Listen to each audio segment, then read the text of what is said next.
Austin John Samuel Timmins. Austin is Austin, John, John, Samuel, Samuel, Timmins, Timmins. What is your birthday? 10th of July, 1929, Where were you born? in Pakenham, Ontario. Could you spell it? Pakenham. Pakenham. Yeah, it's a farming community just about 30 miles west of Ottawa. So you born in the year of Great Depression. Pardon? You born in the year of Great Depression, 1929. Yes, that's true. And your father was farmer? Farmer, yes. So how was it? Was it easy for you to go through the Great Depression rather than people who living in the city? Well, as the eldest farmer's son, I was doing man's work by the time I was 12 or 13 years old. What kind of work? General farm, Uh-huh. everything that goes on a farm. Uh-huh. Everything. And so you didn't have any shortage of food around the time in the Great Depression? No, that's one thing we're all always secure, lots of food, comfortable, home, no problems. How about your family? Siblings? I have 2 brothers and 2 sisters. My 2 sisters are deceased. I have both my brothers retired. One was a dairy farmer. Another one was he had a business, electronics, and he retired to the family home. And he farmed for a while, but now he's retired. So when did you graduate your high school? 1948. The name of high school? Almont High School. And what did you do after that? I joined the Air Force. Oh, right after that? Yeah. Why Air Force, not Army or Navy? Well, I knew I didn't want to farm. And during the war, we're near training stations, so I observed lots of flying. I had an interest in flying. I had an interest in travel and adventure. Army didn't appeal to me, neither did the Navy. Okay. You don't want to put your dirt. No. So where did you go to get the basic? I trained initially at Clinton, Ontario. When I joined the Air Force, for air crew, there were 2 categories. There were pilots, and the other one was radio navigation. I actually chose radio navigation, and the radio part was at Clinton, Ontario. What kind of training? Do you work on Morse code? Yes, we learned the Morse code, radar, all kinds of equipment. I even had air gunnery. James mentioned about you several times during the interview, Yeah. and he said that Morse code was not his good thing to do. I mean, he hated it. How about you? Did you like Morse code? Oh, I had no trouble with it. It's just, once you're good at it, it's just like a language. But he hated it, James. No, he hated it. Well, I didn't mind it because I was going to get navigation training. I mean, it was just a stepping stone for me. And then, what did you do? I went to 426 Squadron.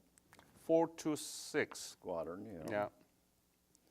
I went there in the fall of 1949. I was on the squadron when they were assigned to the Korean airlift. July 1950. We assigned 12 crews and 6 aircraft. Where was the squadron out of? Trenton or? It was based at Dorval. So I was on the initial group of people that went. 12 crews, 6 aircraft. To where? McCord Air Force Base near Tacoma, Washington. Tacoma, Washington, and then from there? Well, that's the base of the airlift. Then we started our flying operations over to Japan. So if you like, I could run through this one trip. Mm-hmm. Okay, well, the squadron was assigned to the military air transport system of the United States Air Force. We operated like a squadron, one of their squadrons. And How many planes in the squadron? we had 6. 6? Yeah, And that's a Canadian. the Canadian. Load? Well, as a matter of fact, it was the North Star. It was a new airplane. I have a picture of it if I can leave it with you. It's a new aircraft. The flight crews were mostly wartime people, experienced. You mean World War II veterans? Yeah, with a few people like myself and Jimmy Shipton who were brand new.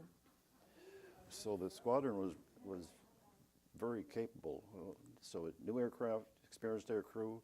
They had trained on these missions.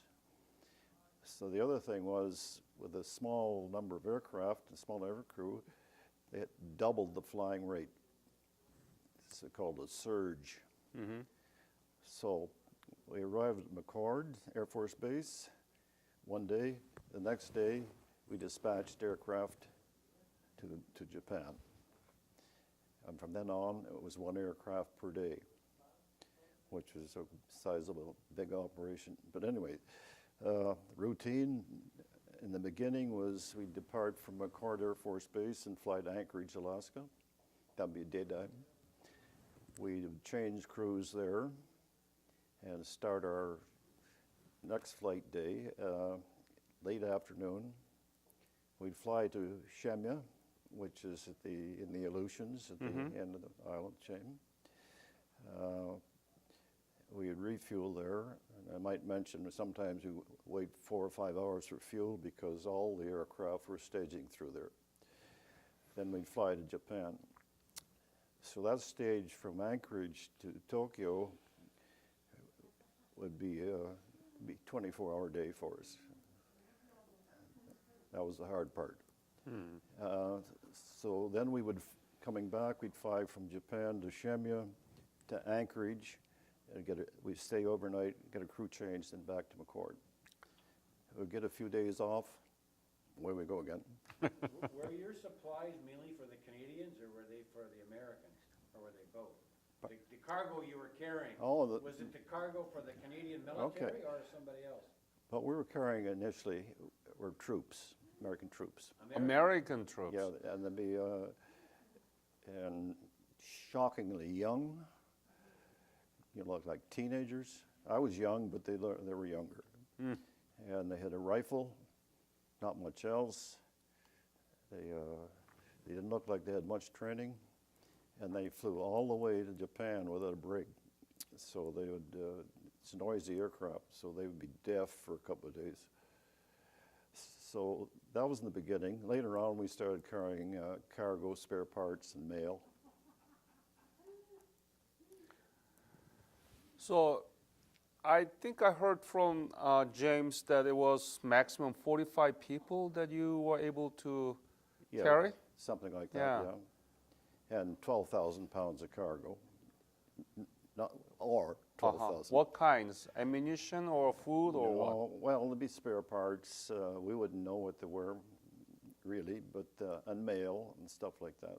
So mainly it was for the logistics, not for the soldiers to carry, right? Yeah, it would be the Postal Service mail that we'd be carrying. Yeah. Yeah.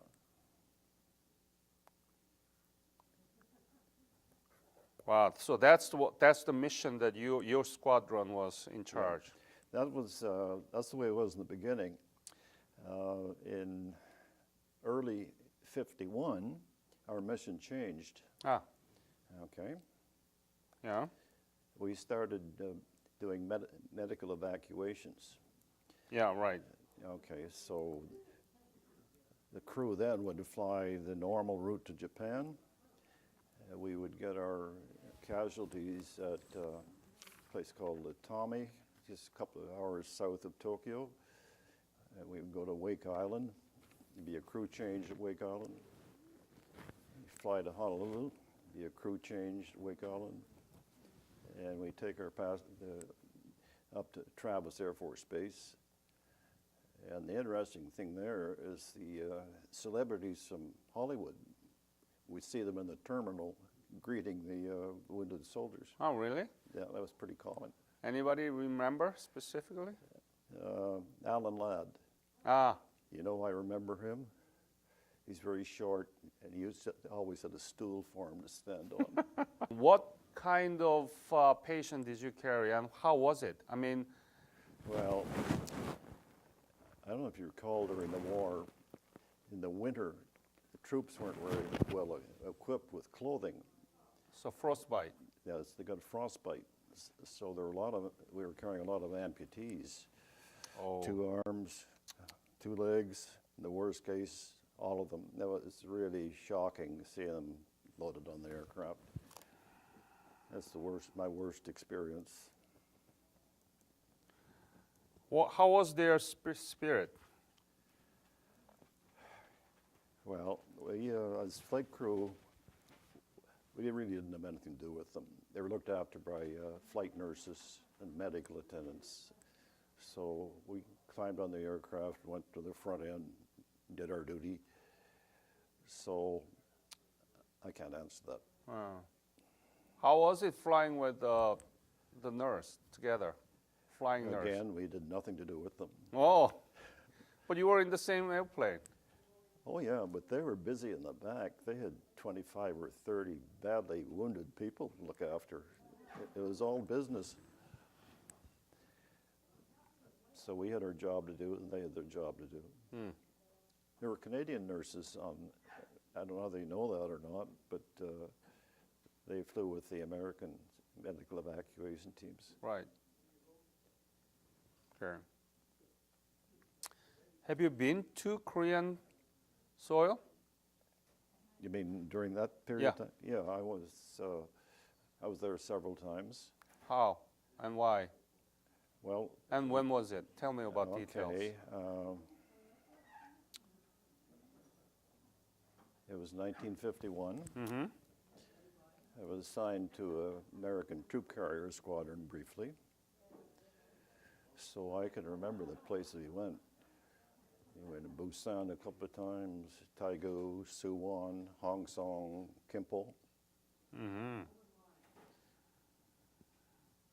And did you actually land it? Oh, yes. And what did you do?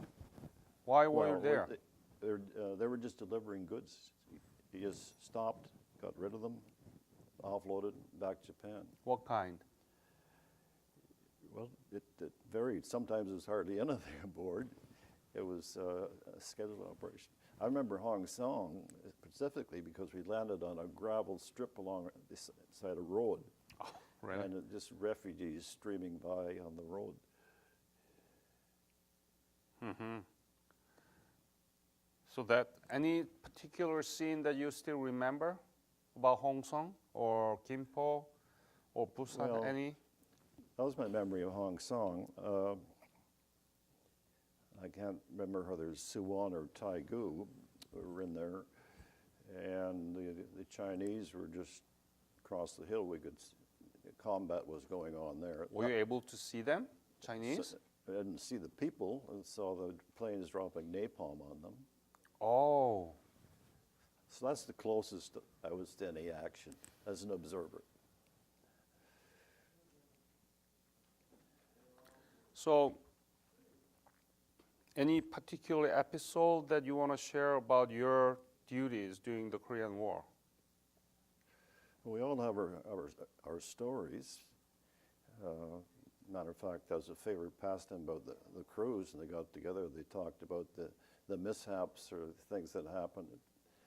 So, as a navigator, there are certain challenges in that route, particularly between Shemian and Japan.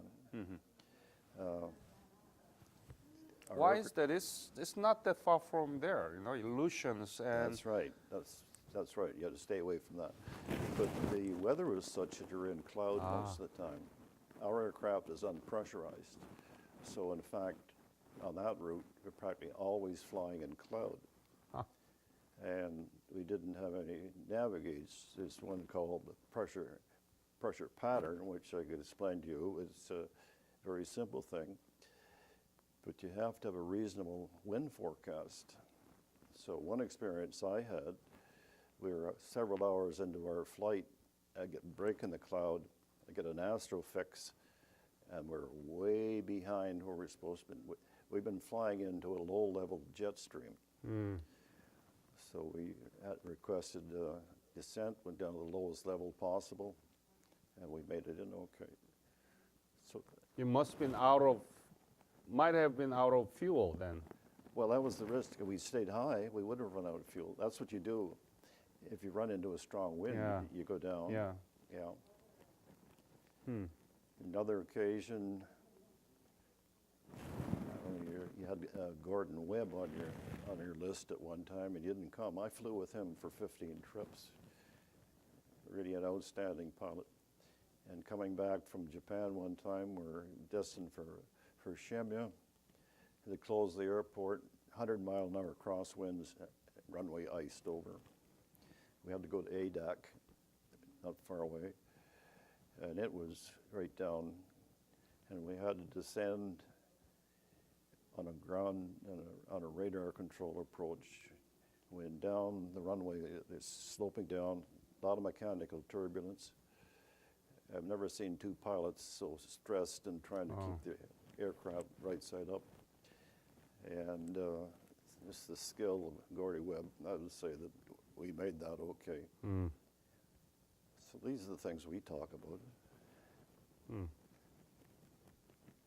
So when did you retire from Air Force? In 1985. 1985. Yep. So what did you do after the Korean War? What was your mission then? Reassigned? In 1954, it was the end of the airlift. I was sent to Winnipeg to be an instructor on the called airborne interception, the training people for the all-weather fighters. Went from there back to Trenton to a staff job, navigation training. Then I got grabbed for be an executive assistant to a general for a while. He's commander of training command. From there I got back to 437 Squadron, another flying tour. I was nav leader, air crew leader there. Staff college, posting to Europe, staff officer movements for the air division. Back to Trenton, command navigation officer. And the really good part, I got to be CO of 426 Squadron. That's was something I really dreamed about all my life. So there, and then from there back to Europe, Naval Defense College in Rome for several years. Back to Trenton, deputy commander of the Air Transport Group, and that's where I retired. That'd be Brigadier General, eh? Retiring at or? Colonel, just colonel. Oh, Colonel. Yeah, No, that's nice, huh? yeah, it was good. Colonel? That's good. Yeah. You were not long in Korean soil, but you landed several places, Oh, yeah. including Busan, Gimpo, and Hongsong, and you saw briefly about those, right? Yeah, Cities. And have you been back to Korea? in '98. Yes, 98. with Veterans Affairs. Aha. So what do you think? What did you think at the time when you revisited? I saw a lot of destruction in my visits there in 1951. And we had managed to get a visit to Seoul. There was one broken down bridge across the Han River. It went in, and You everything. saw that? Yeah, we crossed it. And in the city itself, everything was destroyed. There's hardly anything standing. I go back there in 1998. There's a great big city south of the river. Everything is built up. And I think there are about 20 bridges across the Han River. So that was really amazing to me. Wow. So even very brief, but you You saw the Korea in 1950s, and now you are seeing 98. 1998. Yeah, just amazing. Truly amazing. That's the legacy. Oh, yeah. Yeah. Marvelous story, that part of it, the recovery. Yeah. What did you talk to yourself about that? Well, I followed all of this development in the news, so I knew about it. But it just exceeded everything that I imagined. And what is Korea to you now, personally? Well, it's a very successful country, a democracy, very important to the rest of the world, to be stable and continue. It's really has to stabilize that part of the world. So I read with concern things that are going on in North Korea. So I follow all this stuff pretty much, yeah. So my attitude when I started out flying, of course, I didn't give much thought to anything. I was just having a good time and adventure. So I just feel very lucky I had that experience. And most of my Air Force friends come from that era. And the other thing is, there's still a connection with that North Star I'd like to tell you about. Because when I finished working, finally, my second career, I got involved with a project at the Canadian Aviation Museum out here. They got the last existing North Star aircraft. And so myself and a group of volunteers, we organized a project, Project North Star, restoring the aircraft for the museum. This has been going on since 2002. So, Putting engine back into the... well, yeah, it has 4 engines. 3 of them have been restored. One to go. It's really amazing. Must be very special to you, right? It is indeed. That's, initial impressions are lasting, aren't they? So the aircraft, the crew, flight operations, they're lasting impressions for me, first and lasting. Do you have any kind of annual reunion of 426 Squadron? You know, usually it's a reunion every 2 years. Every 2 years. There's one. When you go to Trenton, I'll tell you about it. There's one this year. So I've been going to them for quite a few years. Any other message or comments that you want to leave for this interview? Well, I'd like to comment on the incredible hospitality that's been shown to Canadian servicemen in Korea. The Korean government. Yeah, and the veterans. Just absolutely amazing. Oh, interesting little story. I arrived there, we're on a bus, and we get off, and their tour guides are Korean girls. Yep. So I see this one, it's got a name tag, Austin, my first name. So I spoke to her, of course, and I said, how come? So she explained. She said, well, they get a lot of tourists, Americans and others, can't pronounce her names. Right. So we were to pick an American name or something. I asked her name. She says, okay, how'd you pick Austin? I said, well, I looked at the map and I liked Austin. Typically, Austin is a man's name, isn't it? No? Yes, it's spelled different ways. Anyway. It wasn't a very common name. It's more common now. Any other comments about the Korean government program? Well, I'm just amazed it's carrying on as long as it has. I mean, I think all Canadian veterans really appreciate what you're doing. Yeah, we are doing that because we want to really show you our sincere appreciation for your fight. I know that, and you're really demonstrating it. There's no doubt about it. And we are doing this because we want to preserve your direct memories Yeah, and the witness, yeah, so that our young children can Yeah. learn from you. yeah. That's good.